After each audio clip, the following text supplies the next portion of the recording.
Bismillahirrahmanirrahim. Hello, everyone. Welcome to the third episode of our interview podcast. In this video, I'll have a perfect conversation with Marce Prado from the North America. Hello, Marce. How are you? Hey, Assalamu alaikum. Good afternoon or good day to everybody on this side or on the other side. Um, Chishak. The reason that motivated me for inviting Mars and listening to his experience from living in Iran is that Mars actually had spent more than 1 decade living and studying in Iran among the new generation, among the Iranian people. And actually, his experiences are valuable because he knows the details and the culture and the identity of a big part and the majority of Iran that is not portrayed in the Western media. And so that is why I have invited Marce Prado to listening his experiences. Marce, my first question is that could you tell us before everything Yes. why did you decide to apply for studying in the University of Tehran? Because I think that everybody in the Western world thinks that there is like a terrorist government in Iran. Everybody is restricted because of the religious rules. It's very difficult to living in Iran. So how did you actually uh, think about this point, and why did you apply for studying in Iran? Okay, good morning or good day, everybody. Thank you, Fatemeh. I really appreciate it.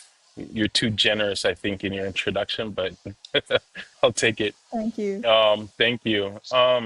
Well, so, wow, it's a good question. The primary reason was, you said it, you pointed to it. It was propaganda. And that propaganda, one of the primary reasons that compelled me or, motivated me to study in the Islamic Republic of Iran, it was media and that in the propaganda. And that propaganda didn't exist or wasn't conveyed simply through media.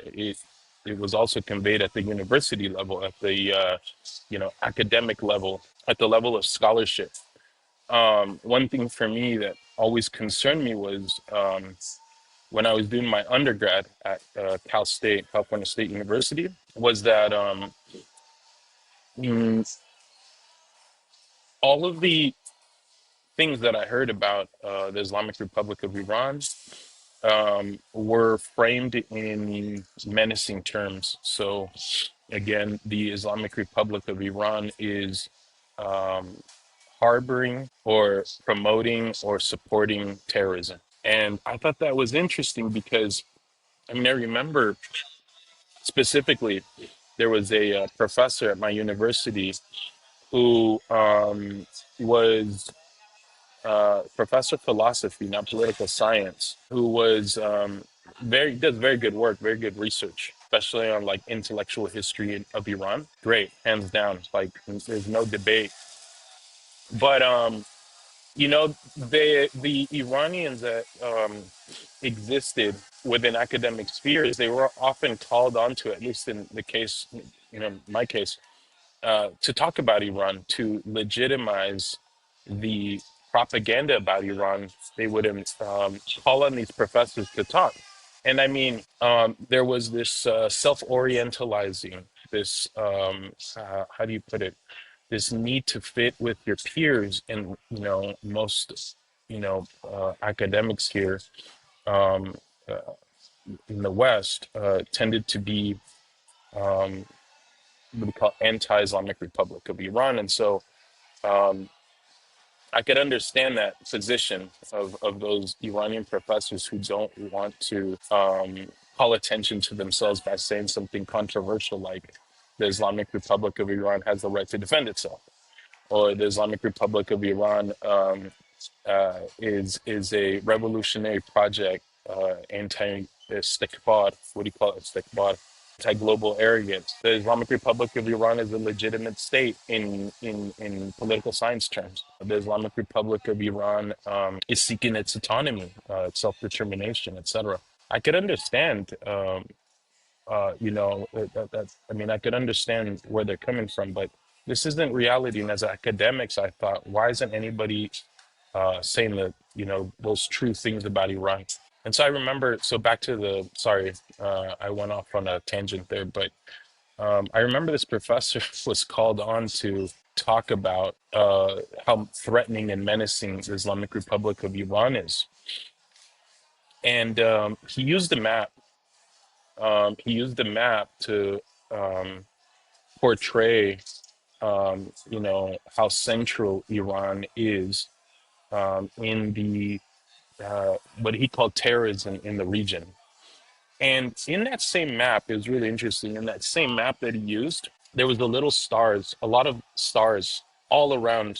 So, like in Iraq, there was a bunch of little stars. In Afghanistan, no, not Afghanistan. It's like Syria, Iraq, the Gulf. Where else? I think parts of Pakistan.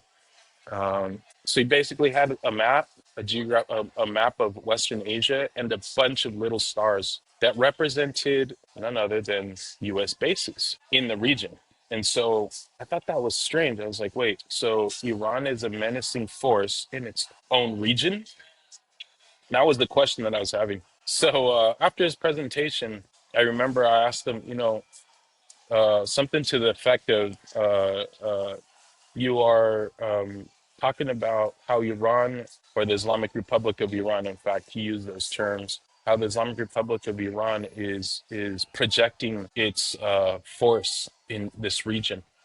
But what is attacking Americans, or is making the presence of Americans or the U.S. military in the region difficult?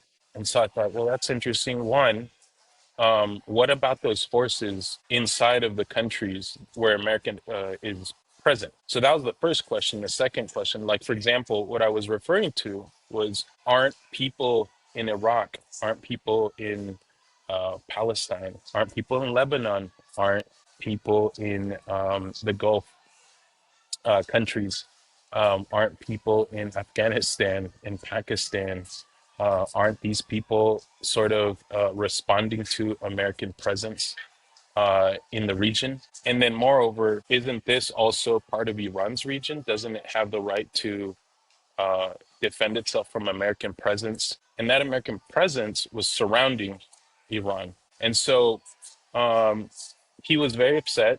He got really flustered and he says, "You know nothing. You know nothing about my pain, my suffering.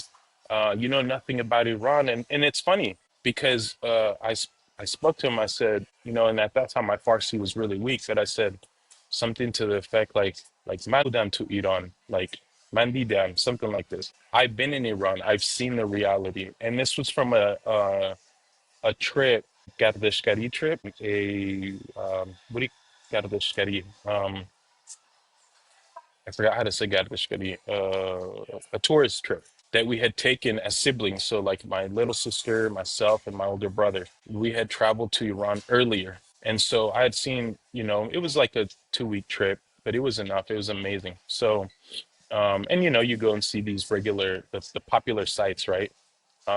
Most of the When was time. that exactly, your first trip? It was during the Ahmadinejad presidency. So the scary Ahmadinejad presidency, which I think Like was, 15 it, years it was, ago. yeah, it was before I came to study. And so when I saw that in his response, I said, wait a minute.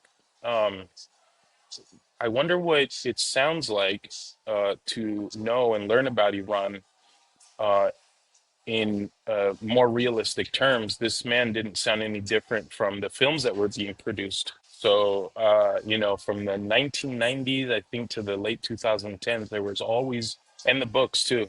Anything I read about Iran, like these memoirs, there was a lot of these memoirs about suffering. And then I said, this is interesting. Isn't there anything else happening in the Islamic Republic of Iran, or is it just suffering? Aren't there people who, which is strange, right? Because I'd just been there and I'd seen, it was like, where's the suffering? So I saw people going to work. I saw people going to school. I saw people. I mean, just the culture of literacy was what impressed me the most. And so that was interesting. That was one of the reasons. The other reasons why I chose is just again, um, my anti-imperialism, or my, what I've come to understand is like istikbar, zed istikbar. So zed istikbar CTZ, or like zed istikbar budan. So like being against global arrogance, or also was something that I had learned, or that I had confronted when I visited Palestine. So I'd been in Palestine in 2011, I believe, or 2010.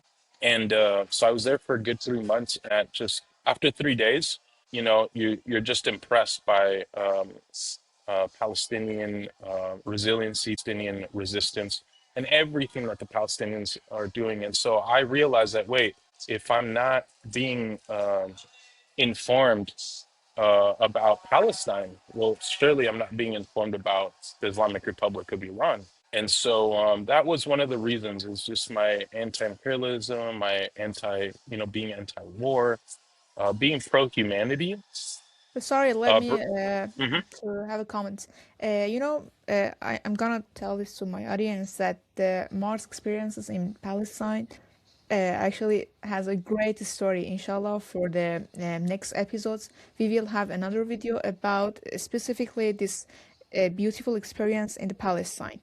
So we have a promise and a word of Mars. Yeah, so these are some of the factors, but what really caused me to it was this militant rejectionist stance of scholars to not uh, uh, present other realities, that were more common inside of the Islamic Republic of Iran, to their audiences. And so I thought it was also very, how do you say this?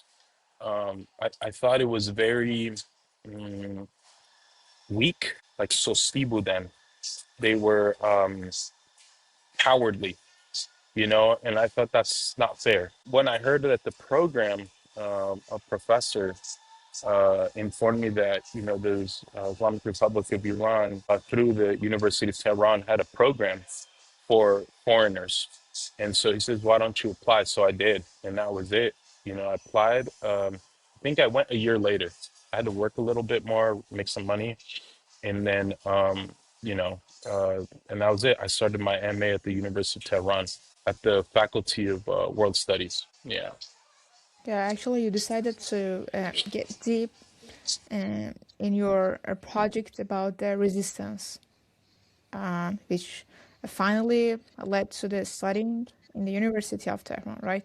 Yeah, I wanted to understand Iran on its own terms. So the Islamic Republic of Iran on its own terms. I wanted to learn more about the revolution. I wanted to know more about its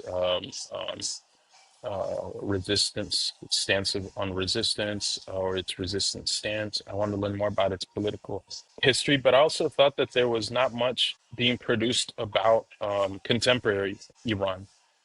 And so, let alone the contemporary ongoing Islamic revolution, because I think it's an ongoing thing, and I've always argued this. So, that to me was, you know, thought we, or at least in the West, many people sort of put the Islamic Revolution as an event, like something that happened in 1979 and then it was over.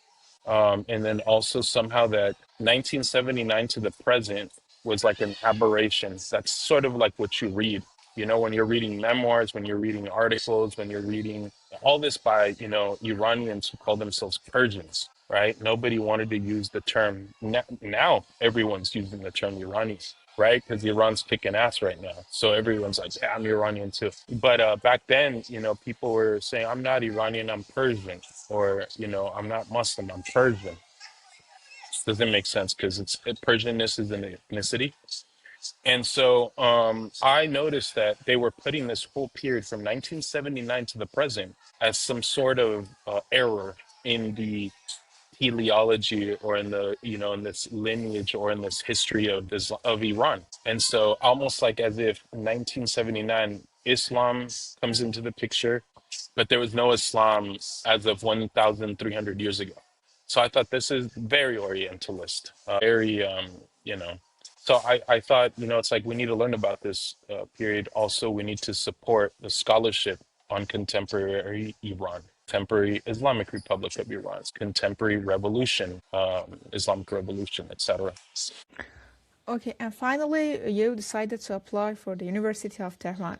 My second question is that when you first arrived in Iran, what surprised you exactly the most or differed from your expectations? Or, in the other words, that what aspects of the Islamic Republic's identity and the new generation reflect the reality of society but are not shown in the media? What was the differences? Well, immediately the language, right? Like the verbal language. So I had to learn more Farsi, and we did. So yeah, I mean that was one of the most difficult things. I mean, I studied for a good year, year and a half. But again, people would help you. So like if they felt like you, and that's the thing. Like that's why I say the language was what impressed me first. But or what was it? Something different. But what was very similar was people feel. People can sense, okay, that you might need assistance with something, or they might sense that you're confused about something. And I think that's something also that that I picked up on immediately.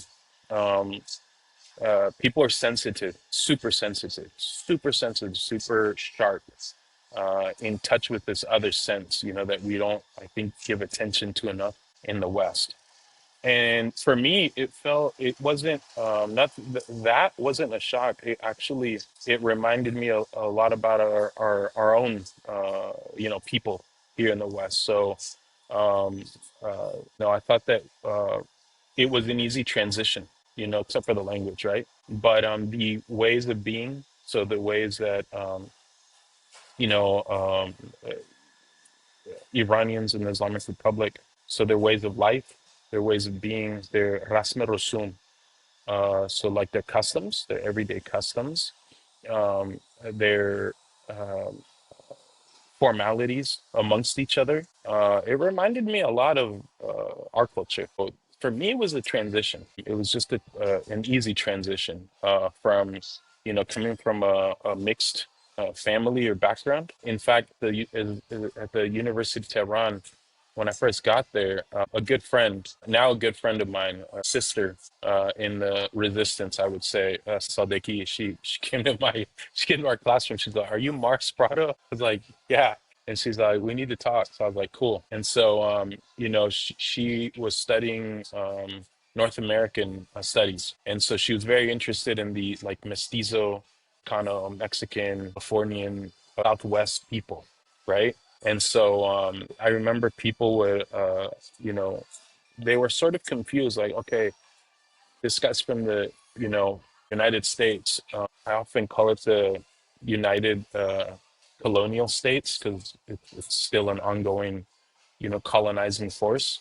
And so they were confused. They're like, well, you don't have blue eyes, you don't have blonde hair. And so it took a lot of educating also my own peers at the University of Tehran. Okay, look, do you know how we have, what do you call it, Turks or Baluch or even Persian, who themselves were, you know, immigrants from the north or Sibri. I don't know what they call Siberian Peninsula. At least some of the Iraniologists believe this, or Kurd or Arab. And so I was like, you know how you have these folks like in the Filat Iran, so the Iranian plateau. It's the same thing with us. In fact, I had to remind a lot of people at the University of Tehran that the Europeans are the immigrants into what, you know, a lot of folks call Turtle Island, North America, and the Americas as a whole. Yeah. So, you know, again, the culture or the customs, that wasn't a difficult thing. It was an easy transition. So, you know, we have similar customs in our cultures. Do you know what I mean by that question? You know, for example, I see a lot of comments on the videos that people say that before this war and also before the 12th day war between Iran and Israel, we thought that everybody in Iran is oppressed and is under the pressure of the Islamic laws in a very difficult situation. And you know, not about Iran, but about every country in the world. Some people actually have stereotypes because of the Western media, even Eastern media, it doesn't matter, and some propagandas spread lies and cliches about that country. For example, most of, or not most, many of the Western people think that, okay, everybody is oppressed in Iran because of the Islam and the Islamic Republic of Iran, especially because of the Iranian diaspora who have been living out of Iran for many decades, and they don't know and they don't have any idea about the new generation, about the thoughts of people and the traditions among the religious people. And the second aspect of this point is that also some people in Islamic countries, they also think that, okay, Iran is a actually is secular country, they don't believe in Islam. I mean, both sides think in a wrong way about the reality in Iran.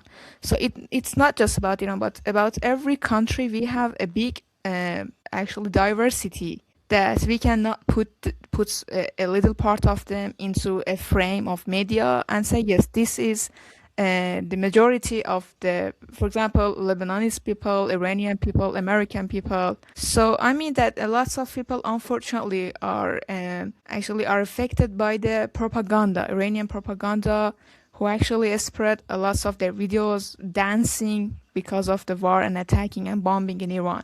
What do you think? Are they people? I mean, could they represent the majority of Iran or not? So that's an excellent question. It's difficult, but it's very easy to understand this when you lived in the Islamic Republic of Iran.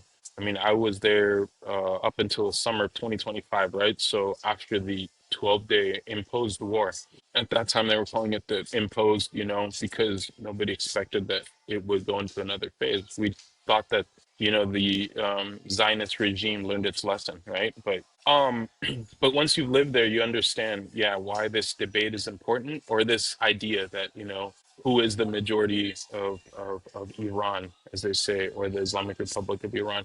And I'll just put it like this. The For one, it's important because what it does is that if you say something that you pick up immediately when you look at the youth, there's religious youth. The debate, or it's not even a debate, but the master narrative about a very secular Iranian people with a theocratic Islamic Republic government, what it does is that it serves to justify popular support amongst Westerners for U.S. imperialism, Western imperialism, U.S. Western hegemony, U.S. Western terror on the Islamic Republic of Iran. So if you can portray a people, if you can project a people in another nation essentially like us, and I say us because not all of us are Bikado band. How do you say Bikado band? We are not these folks that you see on Jackass, for example, or folks that you see on these television programs like Friends. I know Friends was very popular in Iran.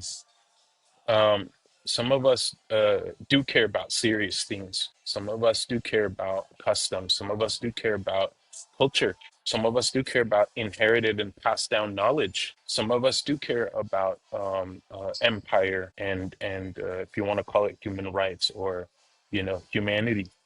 And so if you can portray again, this literature, this master narrative, if you can portray Iranians as essentially like us, it helps to justify um, American aggression, U.S. aggression. I don't want to say American. U.S. aggression, Washington's aggressions, Western aggression, Israeli aggression onto other people. And so that's what this serves. But when you live there, you realize that. I mean, let me put it like this: um, when you live in the Islamic Republic of Iran, we have everything that we have here, right? I mean, there's all kinds of amenities. Actually, I can't say that. You all have so the Islamic Republic of Iran actually has affordable transportation, free university, room and board. So no, natural resources that are subsidized for the nation, so people don't go in debt just paying for basic things. So no, we don't have the same things. I think the Islamic Republic of Iran is a very interesting welfare state, a real welfare state, I would say. Um, and so that's why that debate or that idea is important. Like, what's the real Iran? Who represents Iran?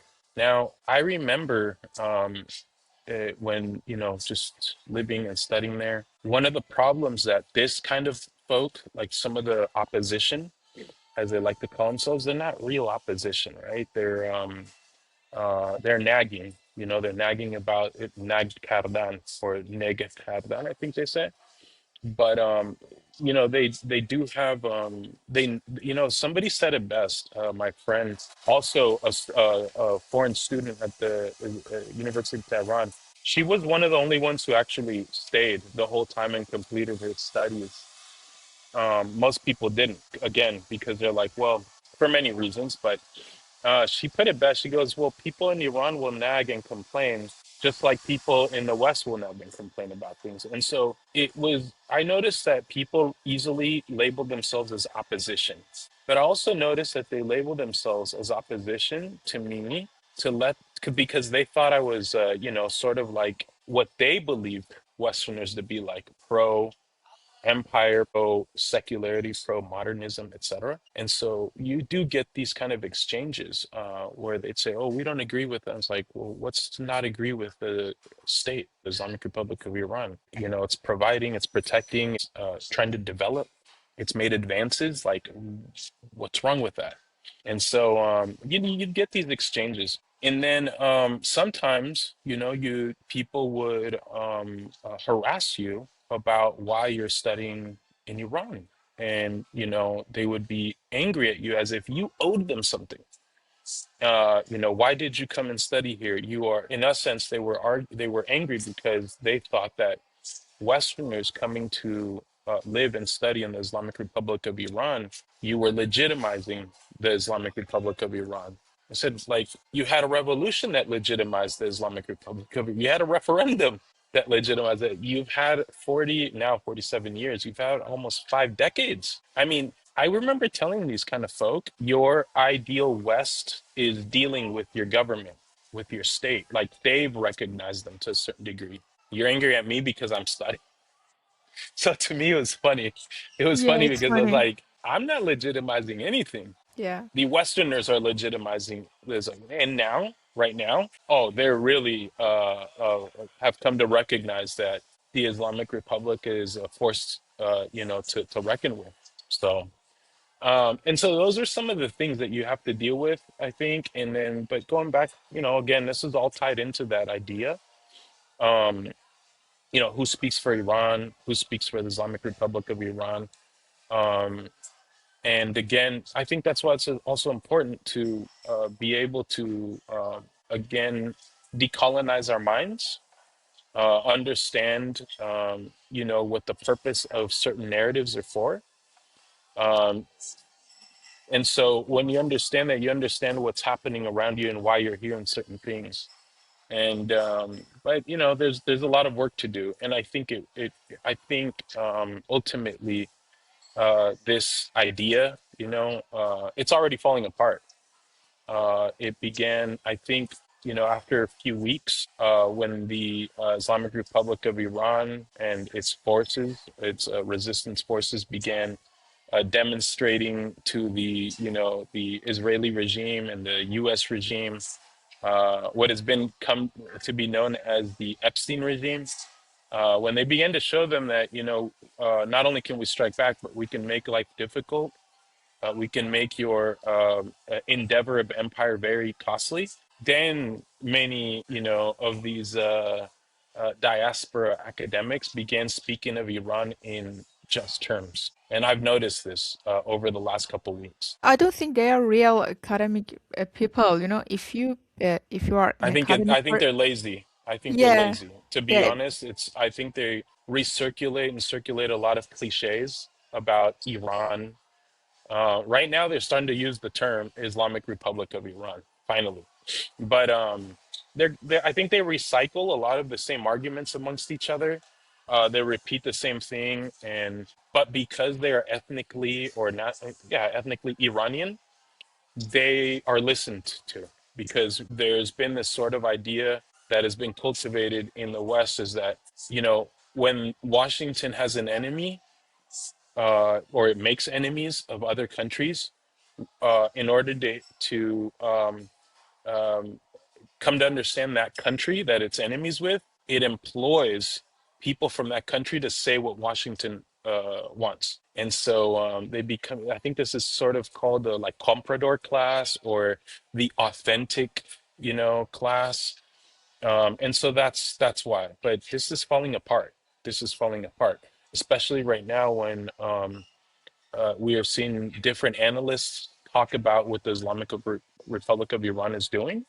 Um, you don't need to listen to an Iranian, voice to understand what's happening. They even don't want to Um, see the people coming to the streets every night under the bombs. For example, exactly like Trump, they say that, yeah, it's AI, but how is that possible? A lot of the international news agencies, journalists are there and recording the videos of the streets. Like even CNN, American CNN journalists, they are inside Iran and filming the streets. So who are they? I mean, aren't they Iranian people? Sure, surely they are a big part of Iranian people that are now protecting their country against the civil war, against the bombings. that's the irony, right? Is that Trump started this phrase, or at least he circulated or gave like impetus to this phrase. What is it? Fake news, and it's like, oh, it's only fake when it's not convenient. And so now he's eating his own words or his terms, right?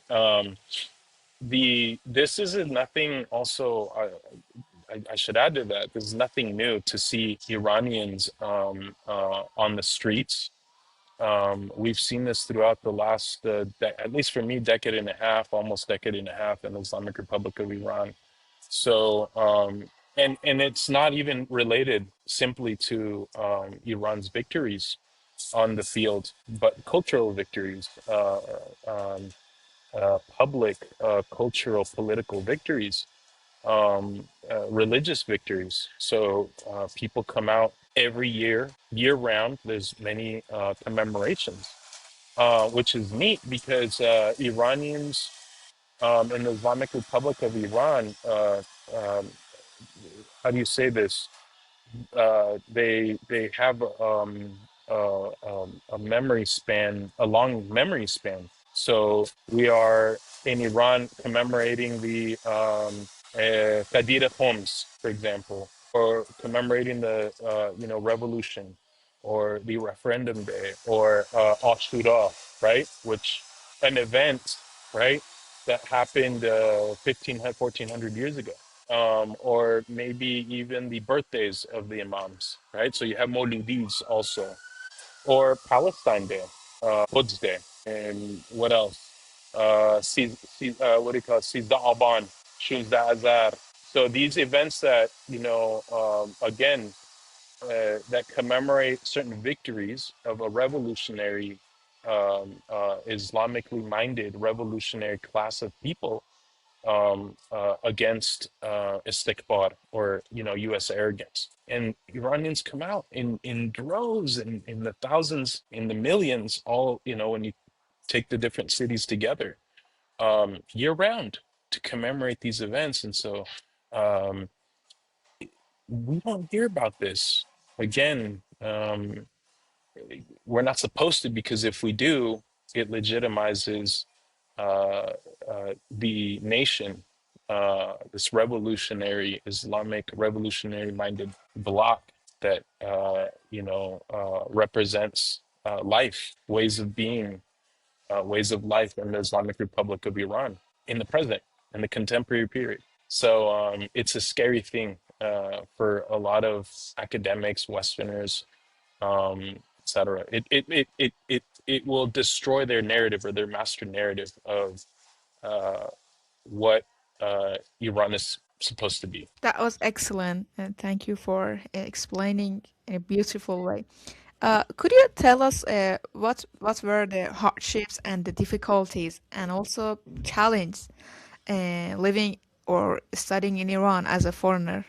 Yeah, you can be honest. Yeah, no, I was honest in Islamic Republic of Iran, so I wouldn't I be honest. Um, yeah, I think that got me into trouble. Where I might have ruffled some feathers, just being very honest and how do you say it? Rok budan, very blunt. But again, it's I thought Sorry, could you translate or explain Rok, Rok what Budan is or Rok Rokudan in Budan. English? I think Rok comes from like face, like being so frontal, being so apparent. Rok Budan also like blunt, being very blunt. And so I always speak my mind, just like I spoke my mind back home before I was in the Islamic Republic of Iran.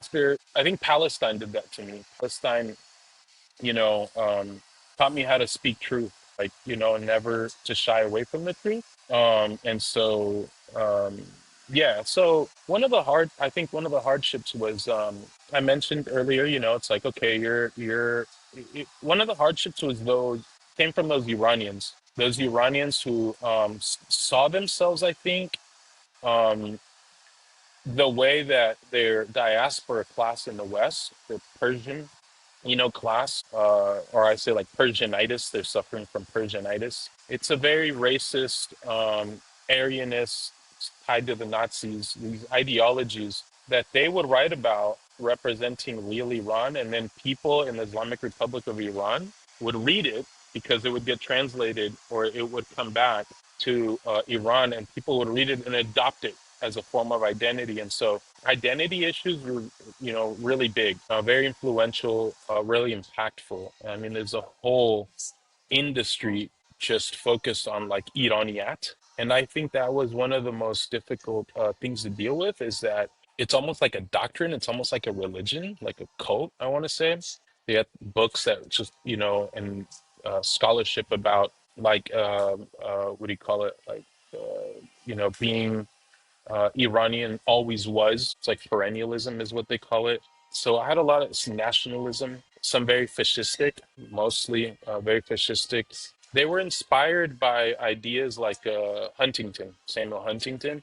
So you saw this a lot among students and academics in Iran, and that was difficult because one, they weren't informed about how this affects the public in the West, right? Or how it's tied with fascist political parties or movements. And so when we have discussions or on panels or at panels or presentations, people thought that you were attacking identity, but I was like, that's fascism or ethnicness doesn't have to be your only identity.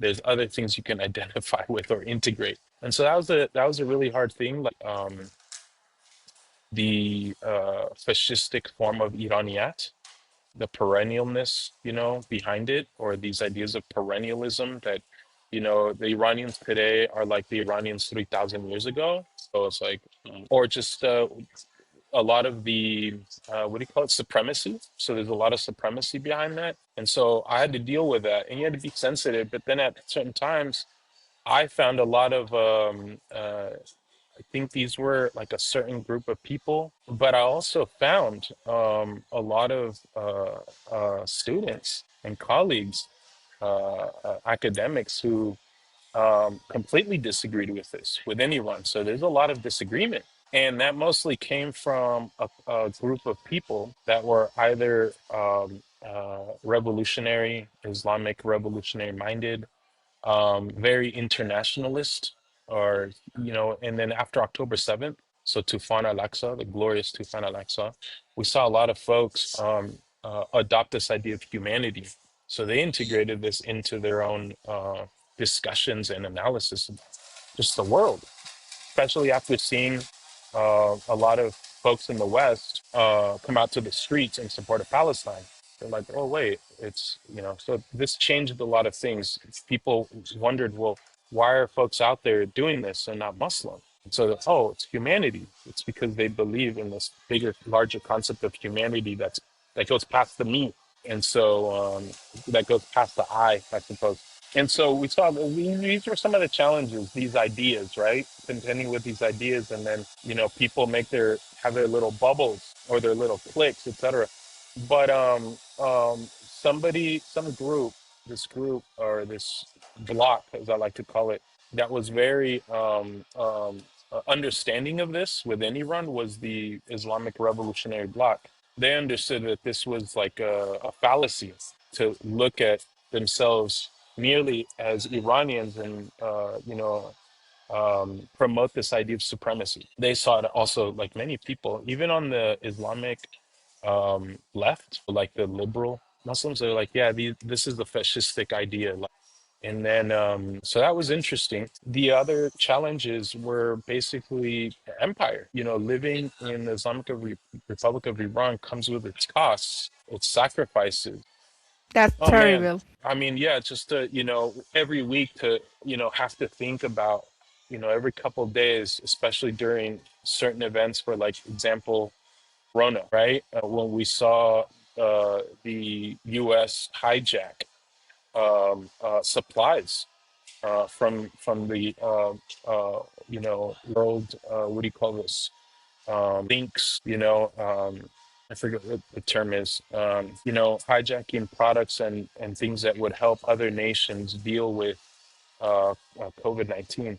Or, the gas prices, like in 2018, these, economic or financial manipulations by the West really impacted um, uh, life, or really impacts life in the Islamic Republic of Iran.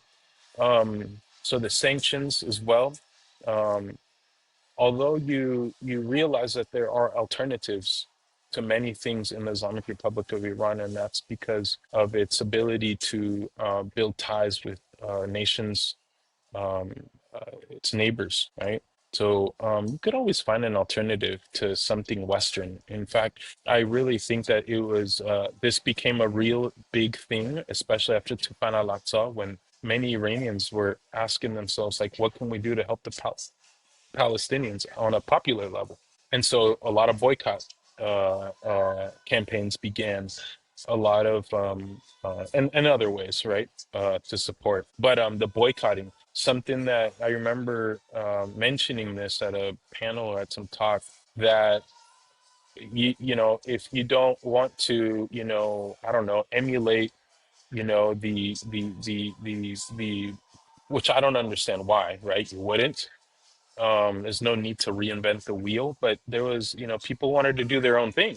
In the Islamic Republic of Iran, the public was like, well, we want to help the Palestinians. How can we do that? We don't want to use the boycott program of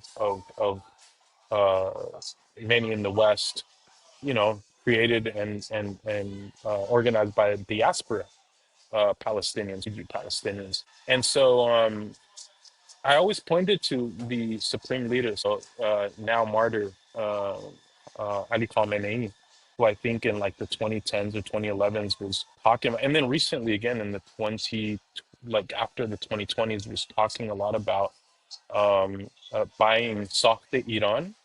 You're like, Irani Behet, like Iran is producing a lot of things inside of the Islamic Republic um, by Iranian products. And so that was that made dealing with the inflation, the sanctions, etc., a lot more. What do you call this? It allowed for some options, right? But these that the what are the challenges? I think just the terror, so having to deal with like major impacts in like everyday life after US Israeli Zionist operations. So I remember the or even its support of terrorist cells and groups in the region. It would disrupt everything, right? So um, it would disrupt everyday life, and then also cause people terror. It would make people very vigilant. And so the tension, dealing with the tension of everyday public life could also, have its impact on you, physiological, psychological impacts. So most of these little things was because of the imposition of or the advancement of U.S. led mainly terror in the region and on Iran. Actually, I think it's beyond the sanctions. Not, it's not about the economics. Also, there are a lots of propaganda media that are spreading lies for the Iranian people in the Persian language. For example, BBC Farsi or Iran International. They never present the actually the scientists, Iranian scientists, the Iranian engineers, they always tell that okay, there is a problem in this city, there is another problem in that city. They actually encourage people to protest for everything. I That mean, it's interesting you mentioned this because I always wondered, I was like, wait a minute, if we live in a theocratic dictatorship, why are all these satellites out here? What do you call it? The not pahvadi, mahvare. Everyone, like, everywhere you looked had a satellite. So I was like, isn't this supposed to be illegal? And so I thought that that's really interesting that even within the Islamic Republic of Iran, so not only do you have like print media, so you have various newspapers from the left to the so-called right. I think these are weird labels, but you have a lot of diverse opinions being circulated within the country officially in print media, and at the same time you have these access to international U.S. Zionist funded channels like Iran International, Manoto, even BBC Farsi. And so yeah, there you are get a class there of are actually endless. There are lots of different kind of social medias. social media as well, yeah, where people would yes, so you're absolutely right. This I kind of I was more focused on like the positive things that were happening in the Islamic Republic of Iran, but you're absolutely right. I remember how it's a battleground, so we have to understand that the mind is a battleground. The mind, the psyche, the spirit, if you will, is a battleground for the West. It reminds me a lot of so what is being done to Palestine, to Syria, to Iraq, to Iran, uh, Libya, etc. What's being done to the world, basically to the region, and the world is what was done to the indigenous community in the United Colonial States. There was a lot of yellow, what we call then yellow propaganda, or just a lot of fear mongering. There were novels written about how, Native Americans, that depicted a lot of news depicting Native Americans as savages, depicting their spiritual practices, um, um, rituals, okay, that Yeah, would they don't equip. want to make. I mean, they always make people frustrated, and they don't want people know about the process of the local developments. Yeah, you are exactly right. Right, in Libya and in Syria, they actually spread a lots of propaganda. See, the BBC, you have to pay every month to the people. It has a high fee, but in Persian, there are lots of the channels in social medias, in YouTube's. In the West, you have to pay to remain propagandized. You have to pay for it, and people are so propagandized, they pay to remain propagandized. But in these enemy countries like the Islamic Republic of Iran, the West provides it for free. That's fascinating. The issue is, or the idea is, to divide and conquer. So these ideas and narratives, they're made like this. They're made through novels, stories, very captivating forms of communication in order to make it feel natural, and thus make your opposition to a state, to a public, to a country, to practices that are there to protect you and to help you develop as a nation. They're made to make this look very unnatural and naturalize your opposition to it. And so again, I'll point to the Americas. The same thing happened and was done by colonialists, imperialist powers in the West. What today we would refer to as the West. A lot of propaganda to divide communities. And so that's something that you notice these parallels. It's not new. What is new is that we're in an age where it is becoming more acceptable and popular to resist this, to resist empire, to resist istikbar. And again, I think we could trace this popularization of resistance back to Cuba, the Cuban Revolution, the Palestinian, the globalization of the Palestinian cause, struggle for liberation, um, and then other decolonial movements, anti-colonial movements on the planet. So yeah, these and I'll just mention one more thing. In my when I and my friends would travel, especially I think I remember it was during a like a Rahyan Nur. When the first time I went, we were having this discussion. I remember something very interesting when one of the guys was talking about one of the student Basij. He was talking about his concern. Sorry, Mars. Before that, could Yeah. you tell the audience what is the Basij? I mean, who are they, and Oh wow.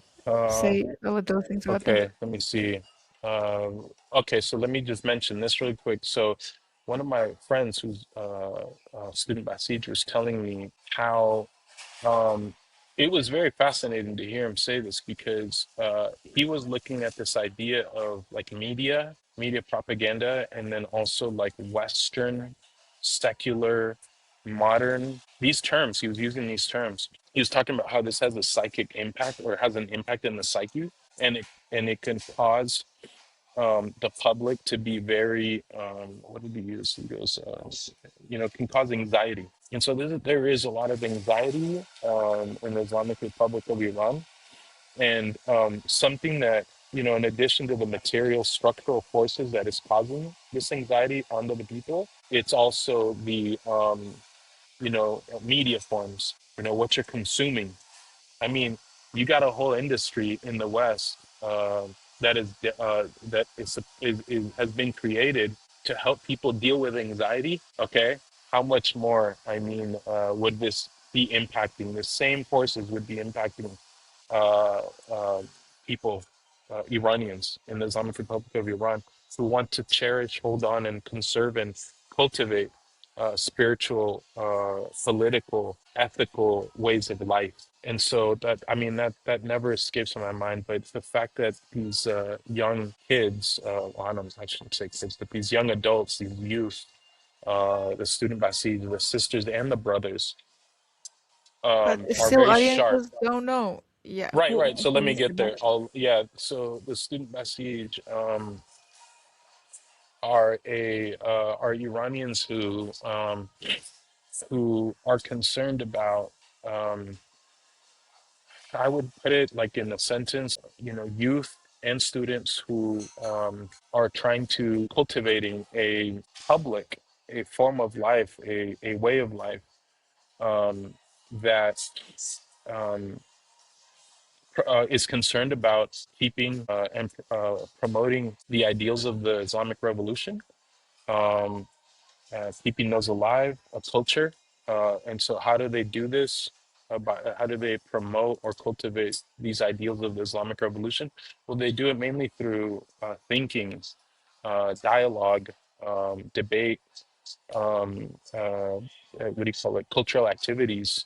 Um, Etc. So it's not militant in the form of it's a militant form of thinking, and Yeah, so you it mean it's requires not organized by the government or IRGC? no. This is very organic. So although so the origin it goes back to the revolution, but right before the revolution.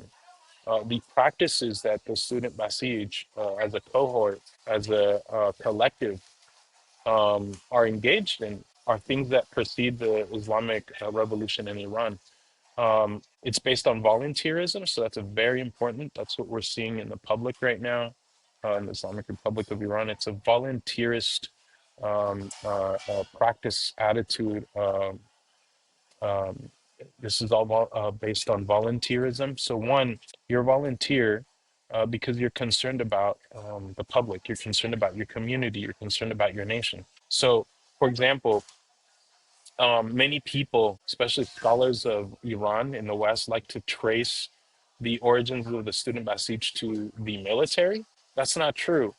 Uh, we had students in the Islamic Republic, well, in the period of the Shah, who would organize, and then during the fall of the Shah, and in the beginning of the Islamic Revolution, and then after the referendum, these were students who gathered together and they said, "Hey, what can we do to help our country develop?"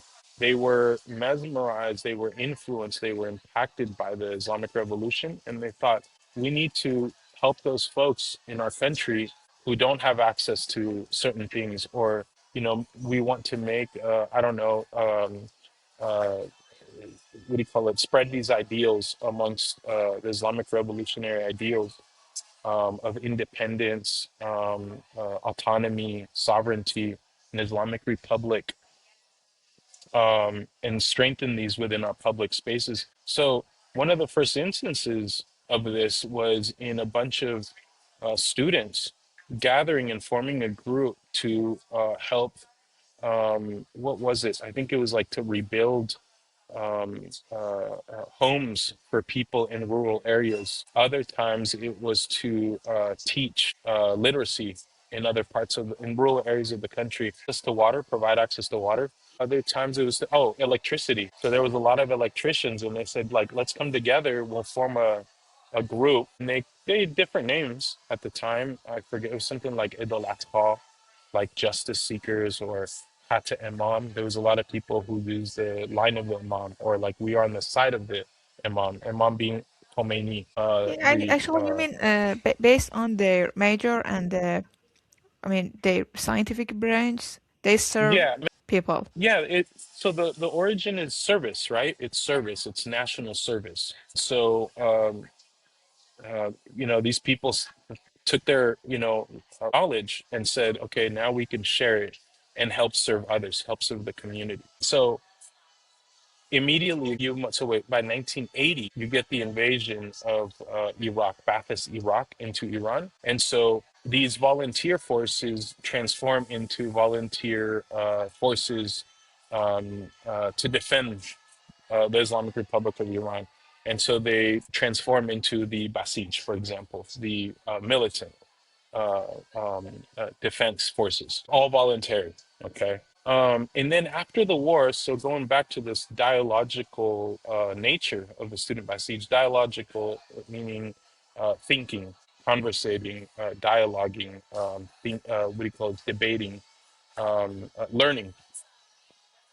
We so after the end, so at the end of the holy defense, or the sacred defense, or the Iran-Iraq war, I remember the supreme leader at the time, so Imam Khomeini, I think he issues a letter, or a statement, or a khutbah, uh, talking about how the battle has changed from hot war, to sort of cold war, or the war of the mind. And so he doesn't use those exact terms, but he did call it Nadam. And even Nadam, he doesn't use soft power either, but that's what he was talking about at the time in the late 80s. And so he says, look, it's cultural. The battle's going to be cultural. But he understood well that the battle was for the mind, for the culture. It wasn't going to be, bullet for bullet, or, geographical borders. And so he calls on the revival of, or he calls on the formations, for the formation of a student Basij. So again, volunteer based, and that's what the students did. He didn't say how to do it. He didn't say how to do it, and that's something that the students have always fleshed out.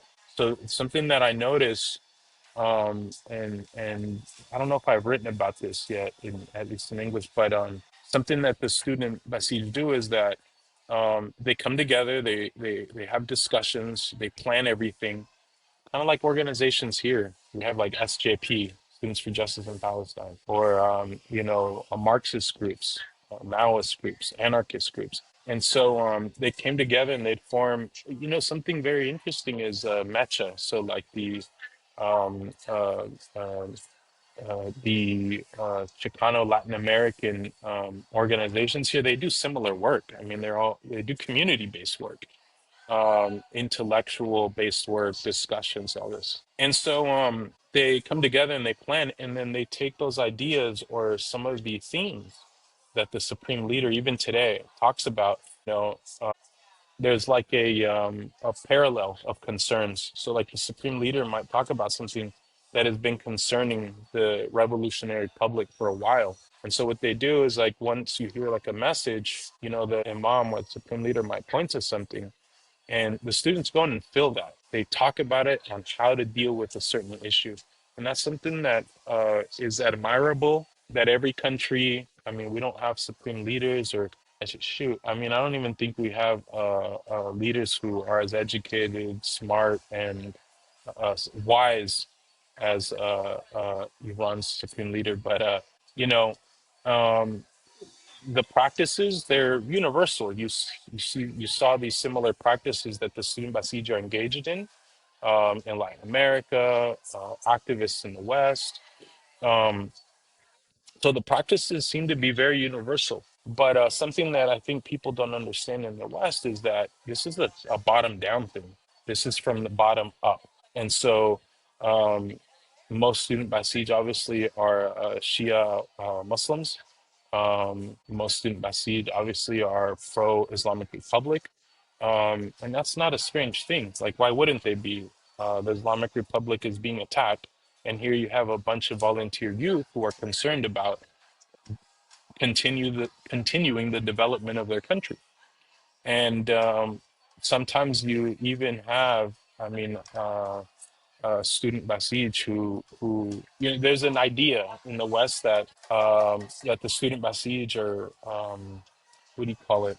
They all from the poor working class. That's not true. A lot of student Basij, and I would say I'd like to say something like half are people who are students who come from families that have some relative privilege, or their families have been subject of, or uh, upward mobility. So their parents might be, they might work for the state, they might work in the private sector, they might own their own businesses, and they might be merchants, they might be engaged in commerce, um, but because the students, the youth, are concerned and understand the urgency to be involved in nation making, community making, public making. They get involved with an organization like the Student Basij. They understand that working together, you can accomplish more. In fact, that's something that a good friend of mine, and God bless this brother, um, he always emphasized that this together we can have a better impact. And so something that you notice in the student backseat is self-sacrifice. So while in the West you are encouraged to focus on yourself all the time and your own desires, the student backseat teach themselves how to focus on the goal for the community and to put their own private They feel self. responsibility. Yeah, they teach themselves how to put your own aspirations, like personal aspirations, to the side for the goal of the whole. And so that's admirable. You have these 19-year-olds, I mean 17-year-olds, 18-year-olds, 19-year-olds, 20-year-olds, 21-year-olds, 22-year-olds, 23-year, 24-year-olds, who whereas in the West you would be told, don't belong to anything. Go do you, as they say. Go focus on yourself. Yeah, in Here, these Persian, I people are guess they say focused. that it's like ateş be ikhtiyar. The fire is on your Autistic hand. is very important. Self-initiative. So self-initiative and then self-cultivation. So learning together, teaching yourselves. Um, how to do things. And so, something that's very crucial to the student Basij, and understanding the student Basij, is that these activities, this approach that they have to life, this way of life, is again based on models and examples. The service is based on examples in history up to the present.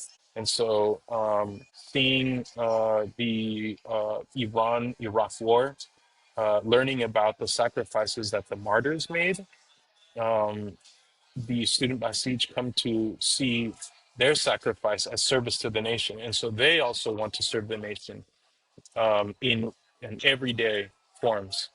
So the student Basij are engaged in campaigns like literacy campaigns, hygiene campaigns, tutorial campaigns. So like they're tutoring around the country, and not to mention rebuilding. So they're helping construction campaigns around the country, which I got to participate in. And so fascinating work that they're doing. It's nation building, public making.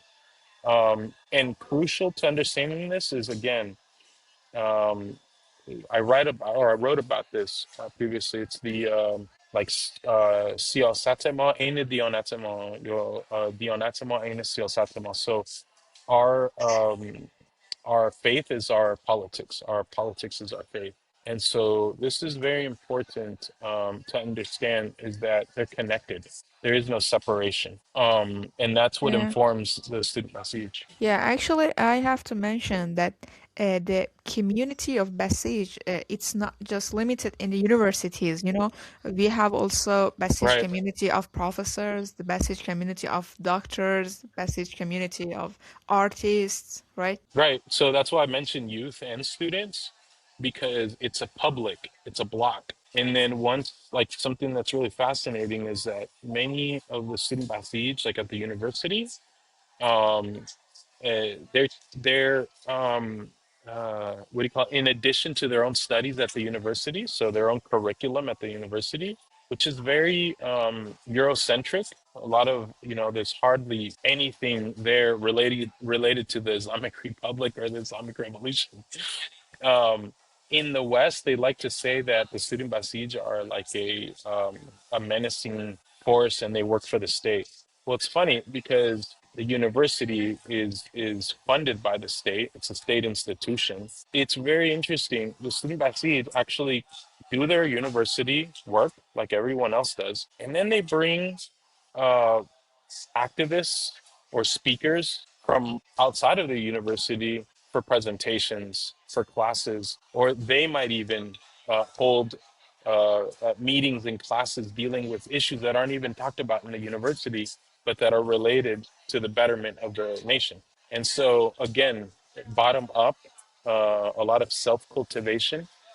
And the other thing is that a lot of the student Basij at the university, they may not have been a Basij during high school years, but they became interested in serving the country. And so they joined a group that is dedicated to serving the country. Many people also argue that, or claim that, the student Basij is, that people join the student Basij because they're trying to make life easier for themselves. I found that funny because, if anything, they take time away from their studies to do volunteer work year round. And so they get behind on their classes. I know because I was at the university with them. Um, they get behind on their courses, on their work. Um, a lot of them have to take time off or semester off to do volunteer work. And then a lot of them, we call it, they do fundraising. So if you notice after services, all over the country, but especially at the university, there's a lot of fundraising involved. For what? For other projects that the student Basij want to do. So, for example, our um, Rahyan and North Trip, we needed supplemental funds. And so who do they collect them from? From the public. The public that's coming to the mosque. They're like, hey, help us out. Or, hey, come and buy these stickers or buy these products that we made. We're trying to raise funds for a trip, a work trip, or to donate. KDA. So a lot of charity work as well was involved. So this is neat. Again, and the other point, something that I have to mention is that this isn't limited to this generation. They're actually connected to their prior generation, and that generation is connected to the generation before them. like indigenous communities here, they pass down knowledge and experiences. And so I think that's a very important component. In the West, they like to portray the student Basij as indoctrinated, but um, here you have students working on their own learning. So it's not some, I don't know, entity telling them what to think. And so you have uh, uh, their connection with with a generation before theirs that they can also learn from, and then they're debating these ideas that are important to them. And so there's no indoctrination here, but the important thing is to see how these are interconnected throughout multiple generations. So it's an intergenerational way of life. It's an intergenerational revolutionary Islamic bloc. Um, I don't know. I hope I was able to sort of answer your question here on who they are. I'm not concerned more of like, who they are, but more of like how they do their becoming, if you will, because everyone's always developing and evolving and changing. And so that was, I think, the most fascinating aspect is it's like, okay, sure, of course, you believe in the Islamic Revolution, in the Velayat, so protecting the principles or promoting and protecting the principles of the state, which isn't secular, but it has secular components. So the custodianship or the Velayat Faqih, the revolution, okay, whose values you could see in other revolutions in other states around the globe. So that's not the concern is, their definition or to define them, but how it is that they become who they are. Yeah, that was an excellent introduction of the Basiji community. Mars also actually wrote a lots of articles and papers about the Basiji community. I mean, it's based on the anthropography. So finally, do you have any concluding points or advice to our audiences? So, for final question, what would you like to say to the foreigners? Actually, the Iranian people now are under the heavy war and bombs. Do you have any special message to the people inside the Islamic Republic of Iran and also foreigners who are watching this video? My brothers and sisters in the Islamic Republic of Iran, I don't think I have to say anything. They know what to do. But I would simply say that, or just as a humble reminder, um, you know, um, don't despair. And again, the resistance is inspiring many people all over the world. Um, and and how do we put it in the words of and it wasn't Imam Khomeini, but it's an old saying. But although Imam Khomeini also said it, just remember the saying, "Har jai har roz ashuras, har jai Karbalas." And so that's a very important. Just hold on to that principle or that guide. And again, to the foreigners outside of the Islamic Republic of Iran.